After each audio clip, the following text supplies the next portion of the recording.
태율아, 배고프지? 밥 먹어. 할머니, 오늘 뭐 먹어? 된장찌개 끓였는데 생선 구웠고. I don't like it. Can I have chicken balls? 뭐라고? 할머니는 영어 잘 모른다고 했잖아. 할머니는 여기 사는데 English 왜 못해? 너희 집에서는 한국말 하라고 했잖아. 한국말 까먹을 거야? 태율, 선율. No English at home. 그리고 어머님도 영어를 좀 더 배우시는 게 좋을 것 같아요. 언제까지 집에서 영어 못 쓰게 할 수도 없고요. 애들도 답답하겠죠.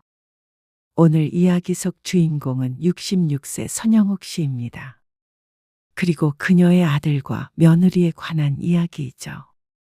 손 씨는 자신이 외국에서 살게 될 거라고 상상도 해본 적이 없었습니다. 해외여행도 미국 한 번, 태국 한 번, 일본 한 번, 총 3번이 전부였습니다. 그런데 말년에 영국이라는 나라에서 거주하게 될 줄은 정말 몰랐죠. 영국으로 발령난 아들을 따라 손 씨는 한국을 떠났습니다. 아마 쭉 그곳에서 살아갈 듯 했습니다. 그렇게 생각했으니까 살던 아파트도 팔아버렸겠죠. 주변에선 많이들 부러워했습니다. 나이 들어 아들네와 함께 살며 아름다운 나라에서 살게 되었으니 겉으로만 봐서는 상팔자도 이런 상팔자가 없었을 것이었습니다. 물론 손 씨도 그런 생각에 설레기도 했습니다. 하지만 설렘은 잠시였고 현실은 빠르게 다가왔습니다. 손 씨는 아들 며느리에게 애물단지 같은 존재가 되어버렸습니다. 손 씨가 느꼈던 외로움, 막막함, 비참함. 결국 손 씨는 홀로 한국행 비행기를 타야 했습니다. 그렇지 않으면 그곳에서 말라 죽을 것 같았습니다. 손 씨는 아들이 하나 있었습니다. 어려서부터 공부를 워낙 잘했고 속도 썩인 적 없어서 손 씨의 자랑이었습니다. 명문대학을 나와서 대기업에 취직도 했습니다. 그리고 지금은 결혼을 해서 아이도 2을 낳았습니다. 손 씨의 남편은 3년 전에 세상을 떠났습니다. 한동안은 외로웠지만 가까이에 아들네 가족이 있어서 괜찮았습니다. 그리고 모임에도 활발하게 참석하며 혼자인 생활에 적응해 나갔습니다. 어떻게 보면 손 씨는 복받았다고 할 수 있었습니다. 생전에 남편의 사업이 잘 되었던 덕에 손 씨는 앞으로도 경제적으로 크게 어려움 없이 손주들 재롱을 보며 늙어갈 수 있었으니 말이죠. 그러던 어느 날이었습니다. 어머니, 저희 영국에 가서 살게 될 것 같아요. 손 씨의 생일이었습니다. 아들, 며느리, 손주들이 찾아와 함께 식사를 하고 있는데 아들이 조심스럽게 말을 꺼냈습니다. 손 씨는 그 말을 듣고 눈을 크게 떴습니다. 영국이라니. 손 씨에게는 너무 멀게 느껴지는 단어였습니다. 영국에서 산다고? 갑자기 왜? 그쪽으로 파견을 가게 됐는데 최소한 5년 이상 머물게 될 것 같아요. 근데 애들 교육 문제도 있고 그래서 그곳에서 애들 클 때까지 계속 근무하는 방향으로 지원해 보려고 해요. 정말? 좋은 기회네. 다 같이 가는 거야? 손 씨는 얼떨떨한 와중에도 축하를 해주었습니다. 하지만 아들네 가족이 해외로 가버린다고 생각하니 벌써부터 가슴 한켠이 비어버린 듯 했습니다. 손자와 손녀는 초등학교 저학년이었습니다. 아마 아들 말대로라면 거의 성인이 되어서 돌아오게 된다는 소리였습니다. 손 씨는 잠시 말을 잇지 못했습니다. 회사에서 지원을 해주는 것이기 때문에 이민 생각이 있다면 정말로 좋은 기회인 듯 했습니다. 안 그래도 아이들 교육에 열을 올렸던 며느리를 알기에 고개를 끄덕일 수밖에 없었죠. 어머님, 저희 영국 가는 건 말인데요. 어머님도 함께 가시는 게 어떨까 해서요. 그런데 며느리가 뜻밖의 말을 했습니다. 나도. 네. 어머님만 두고 가버리는 것도 마음이 편하지 않고요. 저희 애들도 어머님이 돌봐주시면 좋잖아요. 아, 손 씨는 얼른 대답하지 못했습니다. 갑작스럽기도 했고 해외에 간다는 게 너무 막연하게 느껴져서 그랬습니다. 그리고 영어 한마디 못하는 자신이 가서 무얼 할 수가 있을지 머릿속이 순식간에 복잡해졌습니다. 말 한마디 못하는데 거기서 내가 어떻게 살겠니? 가면 다 하죠. 가서 배울 수도 있고요. 그리고 전 세계 어딜 가도 한국인들 많아요. 그런 거는 걱정하실 필요 없어요. 그 말에 손 씨의 가슴에 설렘이 피어났습니다. 유럽에서 아들네 가족들과 함께 살아가는 삶이라니. 꼭 영화 속에 나오는 한 장면이 떠올랐죠. 그래서 말인데요. 이 집을 팔아서 정착자금으로도 쓰고 생활비로도 하면 좋을 것 같아요. 어차피 거기서 쭉 살게 되면 한국의 아파트는 필요가 없잖아요. 그 말도 맞긴 했습니다. 영국에 살게 되면 빈집이 무슨 의미일까요? 그리고 외국에서 살다 보면 아무래도 돈이 더 많이 들 텐데 집을 팔고 가야 손 씨 본인도 노후에 쓸 돈이 생길 것이었습니다. 근데 정착 자금이 필요해? 회사에서 다 지원해 준다며? 어머니도 모시고 살려면 회사에서 지원해 주는 것보다 렌트비가 더 나갈 거예요. 너무 좁은 집에서는 못 살 테니까요. 그러니까 손 씨의 집을 판 돈이 필요하다는 말이었습니다. 손 씨가 살고 있는 아파트는 지난 몇 년간 가격이 크게 뛰었습니다. 그래서 손 씨도 노후 걱정을 전혀 하지 않고 있었던 것이었습니다. 이런 집을 판다면 영국에서도 잘 살아갈 듯 했죠. 그래, 알았어. 그렇게 하자. 손 씨의 고민은 길지 않았습니다. 가족과 함께 하는데 두려울 게 뭐가 있을까 싶었습니다. 늦은 나이지만 손 씨도 새로운 세상을 보고 경험하고 싶었습니다. 평생 한 번도 못 가보고 죽는 사람이 더 많을 텐데 그래도 말년에 하고 싶은 것 다 해보고 살아보자 생각했죠. 어차피 사람 사는 데는 다 똑같다고 했으니까 그곳에서도 충분히 색다른 즐거움과 행복을 찾을 수 있을 것 같았습니다. 손 씨가 살게 될 도시는 옥스퍼드였습니다. 옥스퍼드에서의 첫 주는 꿈 같았습니다. 아들은 출근 전 쉬는 날이 며칠 주어졌는데 가족들과 함께 도시 구경을 했습니다. 웅장하고 고풍스러운 건물들, 강변의 평화로운 산책로, 빨간색 2층 버스들. 모든 것이 영화 속 한 장면 같았습니다. 할머니, 나 해리포터 같아? 손주가 신나서 뛰어다녔습니다. 손 씨도 덩달아 기분이 좋아졌습니다. 휴대폰 카메라를 들고 이곳저곳 찍으며 손자들을 쫓아다녔습니다. 어때요? 이런 곳에서 살 수 있다는 건 정말 행운인 것 같아요. 며느리가 환하게 웃었습니다. 첫 한 주는 그렇게 시간을 보냈습니다. 새로운 집도 마음에 들었습니다. 한국의 아파트와는 사뭇 달랐습니다. 시내와는 버스 타고 20 정도 떨어져 있는 마을이었는데 한적하고 아름다운 곳이었습니다. 작은 뒷마당에 있는 2층 집이었습니다. 1층엔 거실과 부엌, 그리고 밥 먹는 공간이 따로 있었습니다. 그리고 2층에는 방들과 욕실이 있었죠. 아이들도 이런 곳에서 크면 마음껏 뛰어놀 수도 있고 마냥 행복할 것 같았습니다. 뒷마당에서는 바비큐 파티도 했습니다. 꼭 여기서 오랫동안 살아왔던 것 같은 기분이었습니다. 스스로가 왠지 우아하게 느껴졌습니다. 그런데 아들, 며느리 그리고 손주들까지 일상이 시작되자 손 씨에겐 여러모로 어려움이 생기게 되었습니다.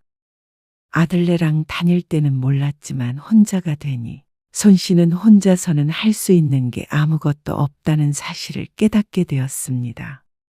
하다못해 집에서 시내까지 나가는 일조차도 말이죠. 집에서 5분 정도 걸어가면 버스 정류장이 나왔는데 그곳에서 버스를 타면 시내까지 한 번에 갈 수 있었습니다. 그런데 그게 참 힘들었습니다. 영어도 모르는데 낯선 곳에서 버스는 어떻게 타고 돈은 또 어떻게 내야 하는지도 막막했습니다. 아들은 아침 일찍 며느리, 아이들과 함께 나갔고 낮 동안에 손 씨는 집안일만 했습니다. 하지만 집안일이라고 해봤자 아침부터 저녁까지 계속 하는 것도 아니었기에 무료했습니다. 아들이 한국 드라마를 보라고 TV에 무언가 연결해 주기는 했지만 집안에만 있기엔 갑갑했습니다. 매일이 똑같았죠. 여보세요. 언제쯤 오니? 아, 어머님. 저 오늘은 좀 늦어요. 애들 제가 픽업 갔다가 어디 좀 들려야 하거든요. 왜요? 아, 나도 시내 좀 가볼까 했지. 혼자서요? 그래. 버스 타면 한 번에 간다며? 그렇긴 한데, 그럼 제가 메시지로 버스 번호랑 어디에서 내려야 하는지 적어드릴게요. 그러자 용기가 조금 생겼습니다. 번호와 목적지만 알면 의사소통이 안 되더라도 버스 타고 못 갈 곳은 없겠다 싶었습니다. Morning. 그런데 버스에 올라타서 버스기사의 목소리를 듣자마자 긴장에 뒷목이 뻣뻣해졌습니다. 헬로? 작은 목소리로 대답을 했는데 그것조차 긴장됐습니다. 손 씨는 버스기사와 가까운 앞쪽에 앉았습니다. 그래야 어디쯤인지 잘 보일 것 같았는데 잠시 뒤에 바로 후회했습니다. 승객이 별로 없었던 탓에 버스기사가 자꾸만 말을 걸었죠. Lovely day, isn't it? 하지만 무슨 말을 하는지 알아듣지 못해서 어색한 미소를 띄웠습니다. 뭔가 물어보는 것 같기는 한데 말이죠. 예스. 손 씨는 그만 말을 걸었으면 하는 심정으로 그냥 예스만 외쳤습니다. Are you going into town? 버스를 탄 지 5분 정도 되었을 때 결국 손 씨는 더듬더듬 외쳤습니다. 스탑. 스탑 플리즈. 마침 다음 버스 정류장에서 섰는데 손 씨는 서둘러 내려야 했습니다. 버스기사의 말도 제대로 못 알아듣는데 이대로 시내에 잘 찾아갈지도 의문이었고 간다고 한들 뭘 할지 어떻게 돌아올지도 막막했습니다. 그래서 그냥 집으로 돌아가기로 했습니다. 일직선으로 5분 정도 달려온 것 같았는데 걸어가자 한참 걸렸습니다. 그리고 어디서 꺾었는지 걸어도 익숙한 도로는 나오지 않았습니다. 결국 손 씨는 며느리에게 전화를 걸어야 했고 전화로 하는 설명을 듣고선 1시간 정도 헤맨 끝에 집에 도착할 수 있었습니다. 시내까진 가보지도 못하고 버스 한 번 타본 것이 다였습니다. 그마저도 원하는 곳에서 내리지도 못했습니다. 집에 도착하자 온몸이 땀으로 흠뻑 젖어 있었습니다. 그래도 이곳도 집은 집이라고 안심이 되었죠. 어머님, 오늘 고생 많이 하셨죠? 늦은 시각 집으로 돌아온 며느리가 안쓰러운 미소를 지으며 말했습니다. 며느리는 손 씨와 다르게 참 적응을 잘했습니다. 며느리도 낯선 곳이긴 마찬가지일 텐데 휴대폰 하나만 가지고 잘만 찾아다녔습니다. 운전을 할 수 있으니 어쩌면 당연했습니다. 답답하시면 그냥 동네 산책 다니시고 저희 나갈 때 한 번씩 같이 나가셔요. 괜히 길 잃으실까봐 무섭네요. 역시나 환상과 현실은 달랐습니다. 아무래도 언어적인 문제가 컸습니다. 말을 못한다는 것은 손발이 잘린 것과 마찬가지였습니다. 그래서 영어를 배우기로 했습니다. 살면서 자연스럽게 익혀질 줄 알았는데 그렇지 않으니 뭐라도 해볼 수밖에 없었죠. 아들이 알아봐준 언어 학습센터 초급반에 등록했습니다. 며느리가 왔다 갔다 하면서 손 씨를 데려다 주었죠. 센터에는 다양한 나라에서 온 사람들이 있었습니다. 그런데 대부분 젊은 사람들이었고 손 씨처럼 나이 든 사람은 보기 드물었죠. 그런데 영어 울렁증이 올라오는지 첫날부터 곤욕스러웠습니다. 이럴 줄 알았으면 조금 더 젊었을 때 배워둘 걸 후회했습니다. 손 씨는 스스로가 무척 못나 보였습니다. 작아지는 기분이었습니다. 기초회화 수업조차 따라가지 못해서 손 씨는 벙어리가 된 것 같았죠. Mrs. Sun, do you like living in Oxford so far? 아주 느릿하게 물어보는 선생님의 말에도 손 씨는 그저 웃기만 했습니다. 아무리 친절하게 얘기해도 귀에 들어오질 않았습니다. 늦은 나이에 자식 따라 외국에 사는 노인들이 어떻게 살아가는지 진심으로 궁금했습니다. 손 씨는 2달을 다녔지만 크게 영어 실력이 늘진 않았습니다. 시내까지 혼자서 버스로 오가고 마트에서 물건을 살 수 있는 정도, 그 정도가 성과라면 성과였습니다. 사실 영어가 크게 필요하지도 않는 일들이었죠. 그리고 며느리도 힘들어했습니다. 어머님, 계속 모셔다 드리기 힘들 것 같은데 버스 타세요. 그래서 학원은 그만두었습니다. 하지만 손 씨와는 다르게 아들 며느리와 손주들은 영국 생활에 적응을 잘하고 있는 것처럼 보였습니다. 아들 며느리는 늘 바빴고 손주들은 몇 개월 지나지 않아서 유창하게 영어를 했습니다. 한국에서부터 사교육을 많이 받아 그런지 손 씨가 들었을 때는 꼭 외국인 같았습니다. 그래서인지 손 씨는 문득 외로움을 느껴야 했습니다. 평생 이곳에서 살 수 있을 것 같았는데 한국인이 한국어가 그리웠습니다. 김치 같은 거 어디 팔지 않어? 김치요? 그래. 제대로 된 김치가 없으니까 영 밥맛도 없고. 비싸긴 해도 사려면 살 수 있죠. 비싸? 아무래도 그렇죠. 그럼 재료 사다가 우리가 담가서 먹을까? 그러자 며느리가 피식 웃었습니다.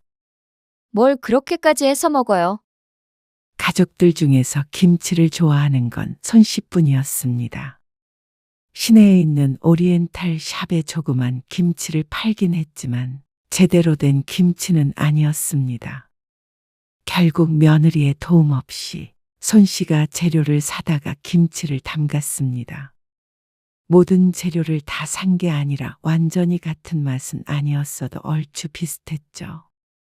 그런데 그렇게 어설프게 김치를 담그면서도 참 이게 뭐 하는 건가 싶기도 했습니다. 김장김치로 꽉 찼던 손 씨의 김치냉장고가 그리웠습니다. 그래도 시간은 흐르고 어떻게든 살긴 사라졌습니다. 친구 하나 없었고 학교가 끝나서 귀가한 아이들을 보고 살림을 하는 게 손 씨의 주된 일이었지만 그래도 그럭저럭 적응해 가고 있었습니다. 그런데 그렇게 지낸 지 2년쯤 지나자 손 씨 가족에겐 조금씩 변화가 찾아왔습니다. 낯선 타지에 다 같이 넘어와 사는 가족은 화목했었습니다. 서로 뭉쳐서 의지했습니다. 하지만 아들네는 이제 이곳이 자신들의 집이라고 생각이 되는 것 같았습니다. 태율아, 배고프지? 밥 먹어. 할머니, 오늘 뭐 먹어? 된장찌개 끓였는데 생선 구웠고. I don't like it. Can I have chicken balls? 손자는 마음에 안 들다는 듯이 한참을 영어로 떠들어댔습니다. 싫다는 건 알겠지만 그 뒤는 잘 알아듣지 못했습니다. 어른들 영어보다도 어려운 것이 아이들 영어였죠. 뭐라고? 할머니는 영어 모른다고 했잖아. 할머니는 여기 사는데 잉글리시 왜 못해? 그리고 서로 혼날 만한 대화나 비밀 얘기를 나눌 일이 있을 땐 손자, 손녀가 서로 영어로 대화를 하기도 했습니다.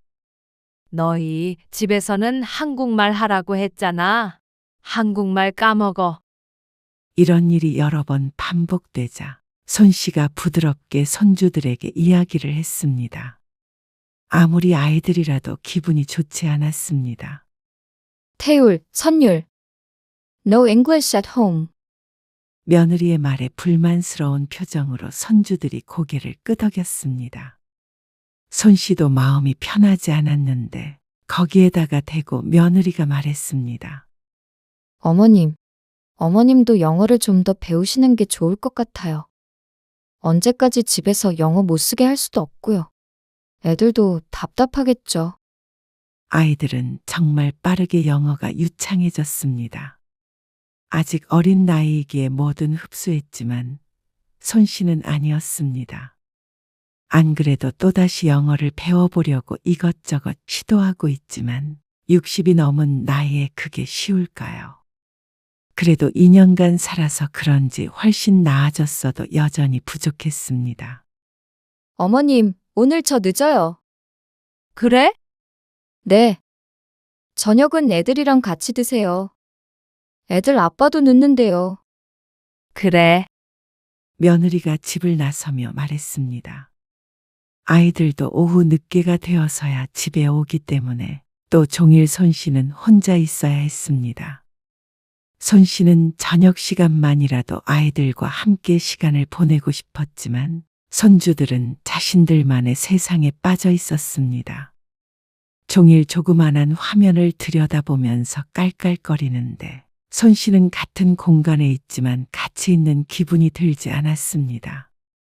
손주들도 말을 걸어도 건성으로 대답할 뿐이었습니다.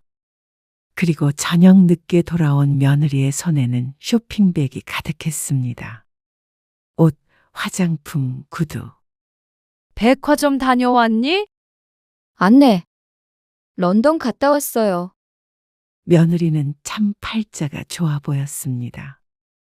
아들이 바쁘기에 며느리가 우울해하지 않을까 생각했던 적도 있었지만 그건 손 씨의 착각이었습니다. 누구보다도 영국 생활을 즐기고 있는 것은 며느리였습니다. 그리고 또 며칠 뒤에는 커피 머신이 주방에 들어왔습니다. 카페에서나 볼 법한 아주 크고 고급스럽게 생긴 기계였죠. 씁쓸한 기분이 든다면 자신이 나쁜 시어머니인지 궁금했습니다. 손 씨는 한국보다 높은 물가에 마트에 가서도 물건을 들었다 놨다 한참 고민하고 나서야 샀습니다. 그런데 며느리는 오히려 한국에서보다 씀씀이가 커진 것 같았습니다. 아무래도 손 씨가 집을 판 돈을 대부분 아들에게 줘서인 듯 했습니다. 그걸 다 거덜내기야 하겠나 싶으면서도 손 씨도 나름대로 불만이 생겼죠. 그러던 어느 날이었습니다. Hello. 집에 손님이 오는 날이었습니다. 손자의 친구 가족들이 집에 놀러 온 것이었는데 전부 다 영국인들이었습니다. 헬로우. 손 씨도 웃으면서 손님을 맞았습니다. 부부와 아이들 셋까지 들어오니 집안이 북적거렸습니다. 뒷마당에서 바비큐를 하는데 외국인들과 이렇게 웃고 떠드는 일이 손 씨는 조금 낯설었죠. 손 씨는 부엌에서 음식 준비를 했습니다. 그리고 고기와 함께 밥을 먹는데 영국인 여자가 갑자기 손 씨에게 말을 걸었습니다. What's this dish called? 아, 잡채. Can you get the ingredients here in Oxford? 손 씨는 아들을 쳐다보았습니다. 옥스포드에서 잡채 만드는 재료 구할 수 있냐고 묻네요. 손 씨는 더듬더듬 대답한 뒤에 자리에서 일어나 부엌으로 갔습니다.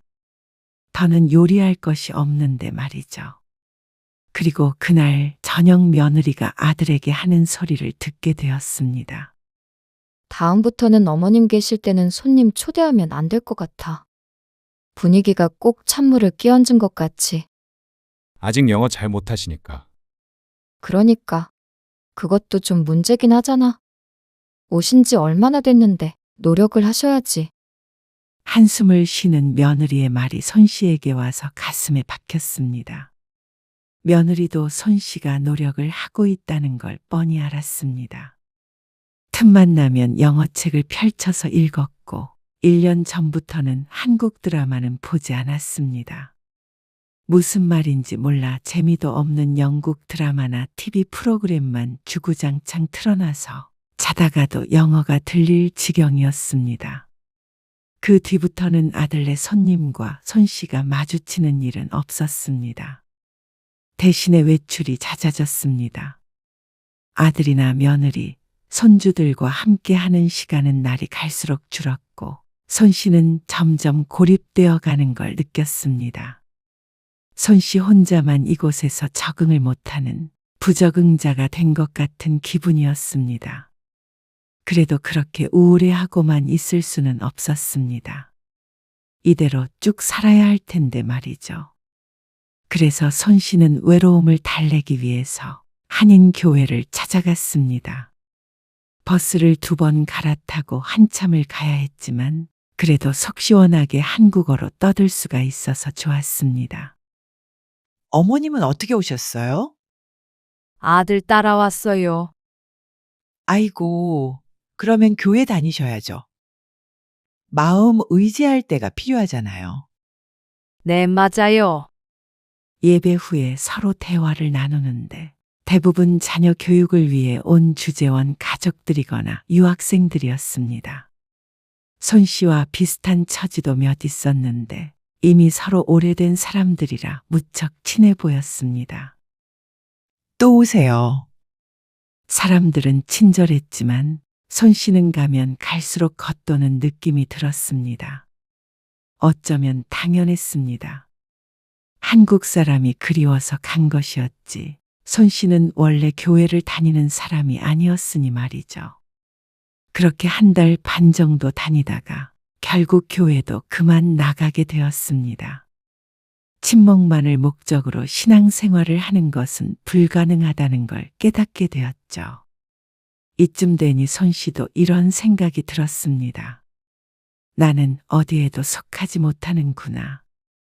한국에서는 그래도 친구들이 있었고 이웃이 있었고 친정 식구들도 있었습니다.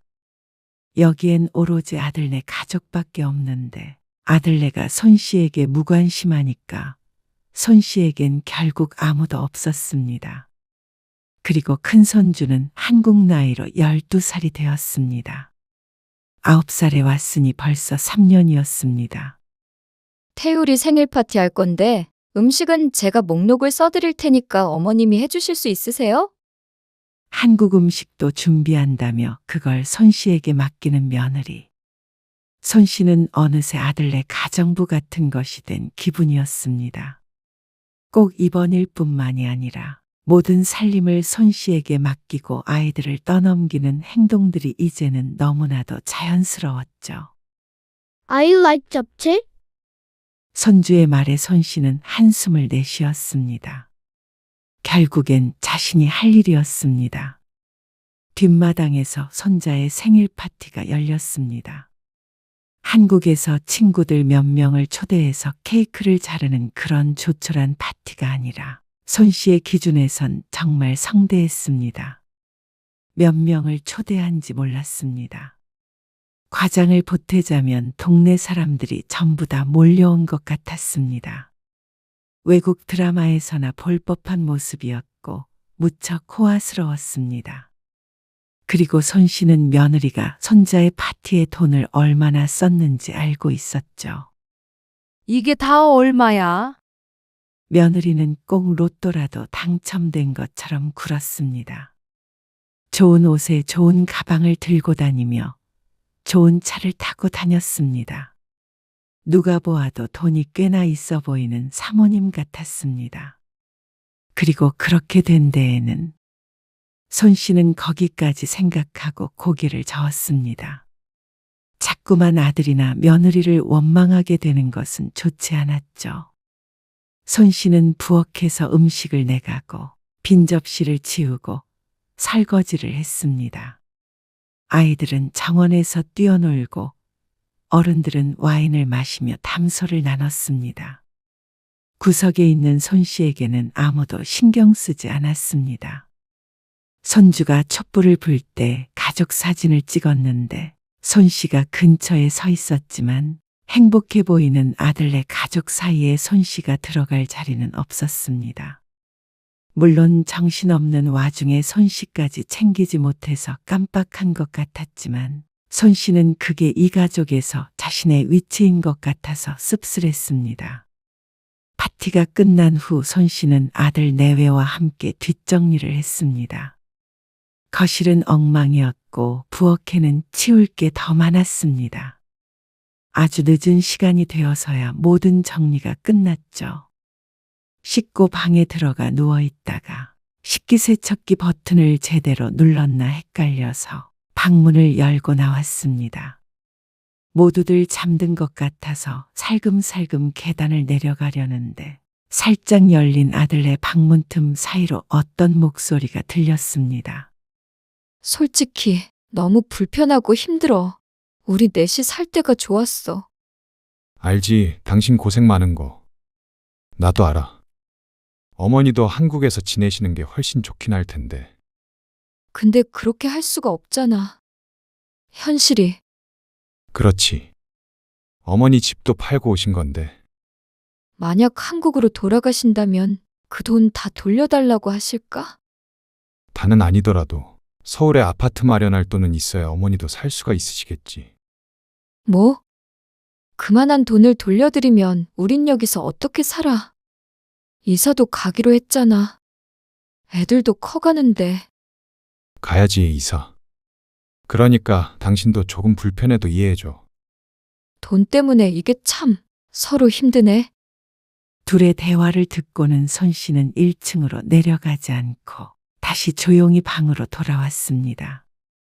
설거지고 뭐고 그럴 생각이 들지도 않았습니다. 손 씨는 머리를 망치로 두들겨 맞은 듯 했습니다. 손 씨도 눈치가 있는데 손 씨와 아들 내외의 사이가 살갑지 않다는 건 알고 있었습니다. 같이 살면서 서로에게 불만도 있고 서운한 점도 있겠죠. 그래도 부대끼며 살면 당연히 그럴 수 있다고 생각했습니다. 가족이라도 멀리 떨어질수록 사이가 좋은 법이니 말이죠.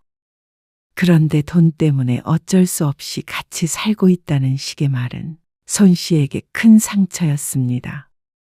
그동안 아들 며느리 뒷바라지 하기 위해서 손 씨도 만만치 않은 고생을 했습니다. 마음고생도 마음고생이고 애들 돌보고 집안일 하는 것도 쉽지 않았습니다. 차라리 한국이었다면 덜했을 텐데 아는 사람 하나 없는 먼 타국이라는 점이 손 씨를 더 힘들게 하곤 했습니다. 그럼에도 불구하고 손 씨는 돌아가야겠다는 생각을 한 적은 없었습니다.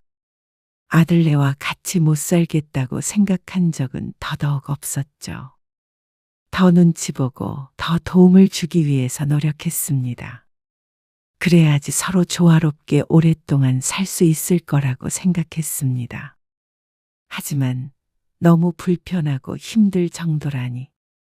그럼에도 돈 때문에 어쩔 수 없이 참고 살아야 할 정도라니. 손 씨는 꿈에도 몰랐습니다. 그렇게 불편하게 할 만큼 서로 붙어 있지도 않았습니다. 그럴 시간조차 없었습니다. 아들 며느리에게는 이제 영국 생활에 적응한 아이들은 할머니랑 노는 걸 좋아하지도 않았고 말이죠. 가슴이 무너져 내렸습니다. 눈물이 쏟아질 것 같아서 베개에 얼굴을 묻었습니다. 내가 왜 여기 있나? 집 팔고 모든 걸 버리고 왔는데 아들 며느리에게 짐짝 취급을 받는구나 하는 생각을 하며 손 씨는 밤새 깨어 있었습니다. 아침에 퀭한 눈을 하고 앉아있던 손 씨는 한국으로 돌아가고 싶었지만 그럴 수가 없었습니다. 아들네 말처럼 돈이 문제였습니다. 이미 집을 팔아서 이런저런 데 많이 썼습니다. 그리고 앞으로도 그 돈을 미천으로 살아갈 것이었습니다. 아들 가족과 다 같이 말이죠. 아들이 돈을 잘 벌기는 해도 이사도 가고 이 정도 규모의 생활을 유지하려면 훨씬 많은 돈이 필요할 것이었습니다. 결국엔 아들네 때문에 떠나고 싶었지만 아들네 때문에 떠나지 못했죠. 그런데 얼마 후 아들이 저녁 식사 중에 말했습니다. 어머니, 저희 가족 휴가 가려고 해요. 이탈리아로요. 이탈리아까지? 비행기 타고 가면 금방이에요. 아, 언제? 내일이요. 뭐? 내일? 손 씨는 화들짝 놀랐습니다. 당장 내일 이탈리아를 가는 걸 지금에서야 말하는 게 말이 되나 싶었습니다. 아니, 짐도 안 챙겼는데. 손 씨의 말에 며느리가 이상한 미소를 지으면서 말했습니다. 아, 어머님도 같이 가시면 좋겠지만 저희끼리 가는 게 아니고요. 거기에 태율이 친구 외가가 있거든요. 초대를 받았어요. 거기 가서도 다 영어로 대화할 거고 관광지도 많이 걸어야 하고 그래서요. 힘드실 것 같아요. 손 씨는 심장이 덜컥 내려앉았습니다. 며느리가 자신을 배려하는 것처럼 말하고는 있었지만 같이 갈 수 없다는 말이었습니다. 일주일 동안이나 낯선 곳에서 말도 제대로 못하고 계실 수가 없잖아요. 그건 영국에 도착한 순간부터 지금까지 실컷 겪고 있는 일이었습니다. 하지만 모든 걸 다 이해한다고 쳤을 때 그래도 이건 경우가 아니었습니다. 그런데 왜 오늘 말하는 거야? 내일 출발하는 걸. 그러자 며느리는 말문이 막힌 듯 보였습니다. 누가 보아도 고의성이 다분했습니다. 혹시라도 손 씨가 따라간다고 하는 걸 미연에 방지하기 위해서인 것 같았죠. 내가 따라갈까 봐서? 아, 그게 아니라요. 어머님 위해서. 그러면 따라가도 돼? 그러자 또다시 곤란한 표정을 짓는 며느리. 어머니랑은 나중에 같이 한번 가요. 이탈리아. 아들이 끼어들어 말했습니다. 일주일 동안 손 씨만 남겨두고 집을 비우는 걸 당연하다는 듯이 얘기하는 아들 며느리 때문에 어처구니가 없었습니다. 같이 가자고 해도 안 간다고 했을 것이었습니다. 처음에 짐을 싸려고 했던 건 우리끼리 가는 것인 줄 알고 그랬던 것이고 손 씨도 남의 집에 초대받아 가는데 눈치 없게 낄 생각도 없었습니다. 그런데 아들 며느리의 태도에 기분이 상했습니다. 언제나 자기들끼리 외출하고 가끔은 외식을 하기도 하는 걸 알고 있었지만 모른 척 했었습니다. 그런데 이렇게 노골적으로 소외시키는 것은 너무나도 서글펐죠. 저희도 가끔은 가족끼리 여행도 가고 싶어요. 며느리의 말에 손 씨는 기가 막혔습니다. 누가 말려? 내가 화나는 건 내가 쫓아갈까봐 미리 말하지 않은 거야. 그리고 가족? 나는 가족 아니니? 그런 게 아니고요. 너희 나를 왜 데리고 왔어? 그러면 그러자 아들 내외가 말이 없었습니다. 손 씨가 묻긴 했지만 답도 손 씨가 알고 있었습니다. 아파트 판돈이 필요했던 거구나. 맞지? 아니, 어머니. 무슨 그런 말씀을 하세요. 어머니 혼자 계실까봐. 여기 와서 오히려 혼자가 됐어. 한국에 있었으면 너희만 없을 뿐이지. 내 주변에 널린 게 친구고 가족이었어. 어머니도 영국에서 살고 싶어 하셨잖아요. 너희가 있으니까. 그리고 이렇게 나를 애물단지 취급할 줄은 몰랐으니까. 집을 팔게 하고 데려와서 살림시키고 육아시키고 부려먹을 대로 부려먹어 놓고는 이제 와서 너희 가족끼리 시간이 필요해? 내가 있어서 불편하고 힘들어? 한국에 보내고 싶은데 돈 때문에 어려워? 어떻게 그런 말을 해? 그러자 아들 며느리의 눈이 커졌습니다.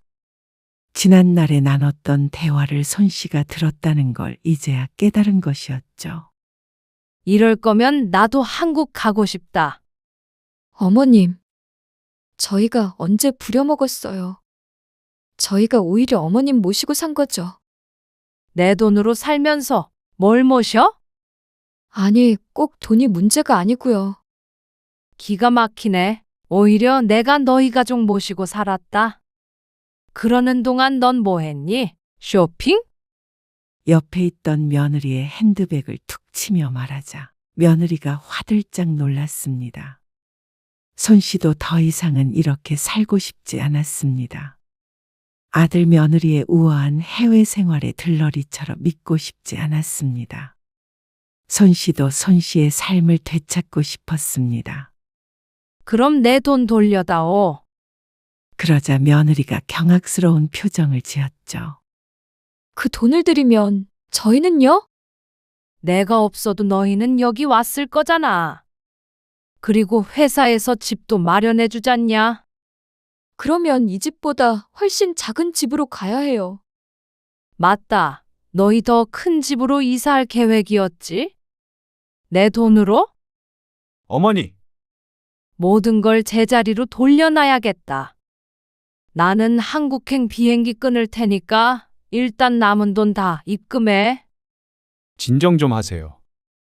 이렇게 충동적으로 결정할 문제가 아니잖아요. 충분히 생각했어. 너희도 나랑 사는 거 괴롭다며. 그러니까 각자 살자. 어머님, 그렇게 힘드셨으면 진작 말씀을 하시지. 이렇게 갑자기 폭탄 선언을 하시는 게 어디 있어요? 말을 하면 들었니? 너희는 항상 바빴잖아. Why is Grandma angry? 긴 말 필요 없고. 나는 한국으로 돌아간다. 손 씨는 자리에서 일어나 방으로 들어갔습니다. 문을 쾅 닫는 소리가 집안에 울렸습니다. 그리고 다음 날 아침 며느리가 비장하게 말했습니다. 저희는 못 드려요. 어머님도 여기 사실 거면 계속 사세요. 돌아가시는 것까지 말리지는 못하겠지만 어쨌거나 그 돈은 못 드려요. 어이가 없었습니다. 남의 돈을 가져가 놓고는 못 주겠다고 잡아떼면 그만인지. 그렇다면 법이라는 게 세상에 왜 있나 싶었습니다. 그러면 나도 법적으로 해결할게. 변호사 써가지고. 뭐라고요? 그리고 하나 더. 옥스포드에 사는 한국인들한테 너희의 만행을 전부 알릴 거다. 그러고 나서도 너희가 여기서 전처럼 잘 지낼 수 있을지 보자. 어머님, 며느리는 그제서야 손 씨의 진심을 알았습니다. 비행기는 최대한 빠른 걸로 예약할 거니까 그런 줄 알아라. 협상의 여지는 없었습니다. 그러자 며느리가 손 씨를 설득하려고 했습니다. 어머님, 섭섭하셨다면 죄송해요. 어머님 서운하게 만들 생각은 아니었어요. 하지만 손 씨는 더 기가 찼습니다. 아들네 입장에서는 사실 손 씨의 돈이 없다고 이곳에서 못 살아가는 게 아니었습니다. 작은 집으로 이사를 하면 충분히 회사가 지원하는 선에서 살 수 있을 것이었습니다. 아들의 월급으로 생활하면서 말이죠. 다만 며느리가 이렇게까지 나오는 것은 손 씨의 아파트를 판 돈이 없다면 그전처럼 풍족하게 살 수 없기 때문이었습니다. 그 때문에 손 씨는 이곳에 매여 있어야 한다는 것이었습니다. 돈을 돌려줄 수 없다며 말이죠. 이렇게 사는 게 무슨 의미가 있겠냐? 10년 동안 이렇게 나랑 살 수 있겠니? 손 씨도 힘없이 대답했습니다. 며느리는 할 수 있을지 모르겠지만 손 씨는 자신 없었습니다. 이제는 고국으로 돌아가고 싶었습니다. 벙어리 신세로 사는 것도 이젠 싫었습니다. 어딜 가든 마음대로 가지도 못하고 먹고 싶은 음식 맘껏 못 먹고 아들 며느리 눈치 보면서 말년을 보내고 싶지 않았습니다. 이처럼 불행한 노후는 없을 것 같았습니다. 지저분하게 싸우지 말자. 제발 그냥 돌려줘라. 처음부터 너희끼리 왔던 것처럼 그렇게 살아. 그러자 아들 며느리는 말이 없었습니다. 그리고 손 씨는 한국행 비행기 티켓을 끊었습니다. 그리고 그날 손 씨는 아들에게서 돈을 돌려받았습니다. 지난 3년간 쓴 금액이 2억이었습니다. 초기에 들인 비용이 많겠지만 어쨌거나 계속 이렇게 살았더라면 언젠간 손 씨의 돈도 바닥났을 것이었죠. 손 씨는 그 돈을 받고 미련 없이 떠났습니다. 어머니, 죄송해요. 아들이 겨우 입을 열었습니다. 잘 살아라. 손 씨는 그 인사만 남기고 한국행 비행기를 탔습니다. 비행기가 이륙했고 창밖으로 작아지는 공항을 보며 손 씨는 안도의 한숨을 쉬었습니다. 옆자리 승객이 한국 사람이었습니다. 어디 다녀오세요? 아들 보러 갔다가 오는 길이에요. 좋으시겠네요. 자주 가세요? 아니요. 이제 안 갈 거예요. 더 이상의 설명은 하지 않았습니다. 손 씨는 눈을 감고 잠을 청했습니다. 그리고 오랜 시간의 비행이 끝나고 인천공항에 도착했을 때 손 씨는 깊게 숨을 들이쉬었습니다. 한국 공기가 폐부 깊숙이 들어왔습니다.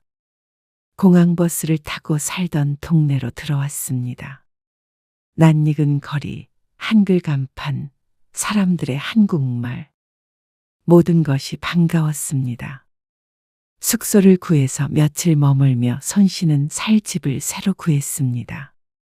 전에 살던 집보다 작지만 아늑한 아파트였습니다. 어차피 명절마다 올 자식이 이젠 없기에 큰 집이 필요하지 않았습니다. 남은 돈으로 노후 자금을 하면 넉넉했죠. 손 씨는 아파트 근처 순댓국집에서 저녁을 먹었습니다. 혼자 오셨어요? 젊은 사장이 물었습니다. 네, 혼자예요. 순댓국 특으로 드릴게요. 고마워요. 따뜻한 국물을 마시니 온몸이 녹는 듯 했습니다. 옆 테이블 손님들의 대화가 들렸습니다. 모두 알아들을 수 있는 말이었습니다. 영국은 어땠어? 부럽네. 나도 외국 한번 살아보고 싶어. 뭐가 부러워? 한국이 최고야. 오랜만에 만난 지인들과 이런 저런 얘기를 하니 이렇게 행복할 수가 없었습니다.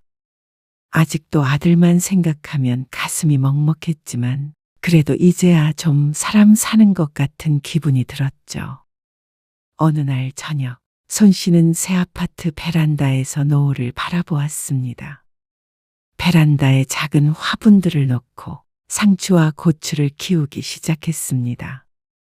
얼른 김장철이 됐으면 좋겠네. 손 씨는 이제 알고 있었습니다. 행복은 누군가에게 기대는 것이 아니라 스스로 만들어가는 것이라는 것을. 가족도 소중하지만 자신의 삶도 똑같이 소중하다는 것을 말이죠. 자식에게 기대어 산다고 행복한 것이 아니라 혼자 설 수 있을 때 진정 행복함을 알게 되었습니다.